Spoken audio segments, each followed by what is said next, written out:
എന്താണ് അവിടെ ഈ ഞങ്ങൾ ദൃശ്യങ്ങളിൽ കാണുന്നുണ്ട്, അവിടെ വലിയ പ്രതിഷേധം നടക്കുന്നുണ്ട്, 2 ആഴ്ചക്കിടെ 3 പേർ അവിടെ ഈ ആത്മഹത്യ ചെയ്യുന്നു എന്നൊക്കെ പറയുമ്പോൾ എന്താണ് അവിടെ സംഭവിക്കുന്നത്?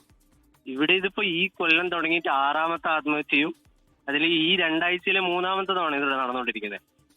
അപ്പൊ ഇവിടെ അതിന് വേണ്ടിയിട്ട് ഞങ്ങളൊരു മാസീവ് പ്രൊട്ടസ്റ്റ് ഓർഗനൈസ് ചെയ്തുകൊണ്ടിരിക്കുക. ഒരു 1000+ സ്റ്റുഡൻസ് ഉള്ള ഒരു മാസീവ് പ്രൊട്ടസ്റ്റ് ഓർഗനൈസ് ചെയ്തുകൊണ്ടിരിക്കുകയാണ് NITയുടെ ഫ്രണ്ട് ഗേറ്റിന് മുന്നിൽ. ഇപ്പൊ ഫ്രണ്ട് ഗേറ്റ് അവർ ലോക്ക് ചെയ്ത് വെച്ചിരിക്കുകയാണ്. പുറത്ത് മീഡിയ ഉണ്ട്, അവരെ പെർമിറ്റ് ചെയ്യുന്നില്ല. പുറത്ത് പോലീസ് ഉണ്ട്, അവരെ പെർമിറ്റ് ചെയ്യുന്നില്ല. പോലീസ് എല്ലാം കൂടി ചേർന്ന് ഇവര് ഈ കാര്യം ചുരുക്കി കെട്ടി ആരും പുറത്തറിയാത്ത രീതിയിൽ കൺസീൽ ചെയ്യാൻ ശ്രമിച്ചുകൊണ്ടിരിക്കുകയാണ്. അല്ല, ഈ 3 പേരുടെ ആത്മഹത്യ എന്ന് പറയുമ്പോൾ ഈ കോളേജ് അധികൃതർക്കെതിരെയാണല്ലോ, അല്ലെങ്കിൽ കോളേജിനെതിരെയാണല്ലോ നിങ്ങൾ ആരോപണങ്ങൾ ഉന്നയിക്കുന്നത്. എന്തൊക്കെയാണ് അവിടുത്തെ പ്രശ്നങ്ങൾ, പ്രധാന പ്രശ്നങ്ങൾ എന്തൊക്കെയാണ്? ഇവിടെ പ്രധാന പ്രശ്നമായിട്ട് നല്ല രീതിയിലുള്ള അക്കാദമിക് പ്രഷർ ഉണ്ട്. വേറെ ഒരു സോഷ്യൽ ലൈഫ് പ്രൊമോട്ട് ചെയ്യുന്നു, വിദ്യാർത്ഥികളുടെ മെന്റൽ സ്റ്റേറ്റ് അസസ് ചെയ്യുന്നതായിട്ടുള്ള ഒരു പരിപാടികളും ഇല്ല. ഇവിടെ ഒരു PhD ക്വാളിഫൈ അല്ലെങ്കിൽ സൈക്കോളജി ക്വാളിഫൈ ആയ ഒരാൾ പോലും കുട്ടിയുടെ മെന്റൽ ഹെൽത്ത് അസസ് ചെയ്യാനില്ല. 6000-ഓളം കുട്ടികൾ പഠിക്കുന്ന ഒരു സ്ഥലമാണിത്, ഒരു റെസിഡൻഷ്യൽ കോളേജാണിത്. എന്നിട്ട് പോലും ഇവിടെ ഇങ്ങനെ മെന്റൽ ഹെൽത്ത് അസസ് ചെയ്യാൻ ആരുമില്ല.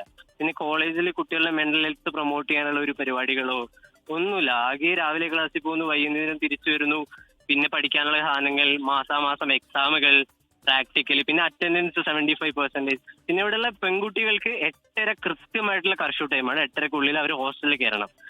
ഇതൊരു റെസിഡൻഷ്യൽ ഇൻസ്റ്റിറ്റ്യൂട്ട് ആണ്.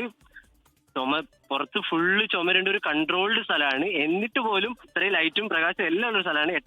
എന്നിട്ട് പോലും 8:30-ക്ക് അവരോട് ഉള്ളിൽ കയറണം. അപ്പൊ ഇത്രയും കൺട്രോൾഡ് ആയിട്ടുള്ള സൊസൈറ്റിയിൽ വരെ ഗേൾസിനോട് ഉള്ളിൽ കയറണം പ്രശ്നമാണെന്നൊക്കെ പറഞ്ഞിട്ട്, അതുപോലെ ഇവിടെയുള്ള ഗാർഡ്സിന്റെ ബിഹേവിയറും കുറെ ആൾക്കാരൊക്കെ ആൽക്കഹോൾ ഇതിലൊക്കെയാണ്. അപ്പൊ അവര് ഗാർഡ്സിന്റെ ബിഹേവിയറും വളരെ മോശമാണ് വിദ്യാർത്ഥിനിയോടുള്ളത്. ശരി. എന്തായാലും ഈ ഒരു അവസരത്തിൽ പ്രതികരിച്ചതിന് നന്ദി. ഹരിയാന കുരുക്ഷേത്ര NITയിൽ വിദ്യാർത്ഥിനിയുടെ ആത്മഹത്യയെ തുടർന്ന് വലിയ പ്രതിഷേധമാണ് അവിടെ ഉണ്ടാകുന്നത്. 2ാം വർഷ എഞ്ചിനീയറിംഗ് വിദ്യാർത്ഥി ആണ് ഇപ്പോൾ ജീവൻ ഒടുക്കിയിരിക്കുന്നത്. 2 ആഴ്ചയ്ക്കുള്ളിൽ 3ാമത്തെ ആത്മഹത്യ എന്ന് പറയുമ്പോൾ അത് വളരെ ഗുരുതരമായ ഒരു കാര്യം തന്നെയാണ്. അതിൽ കൃത്യമായ അന്വേഷണം നടക്കണം. അതിൽ ആരാണോ ഉത്തരവാദികൾ അവർക്കെതിരെ കർശനമായ നടപടിയും ഉണ്ടാകണം.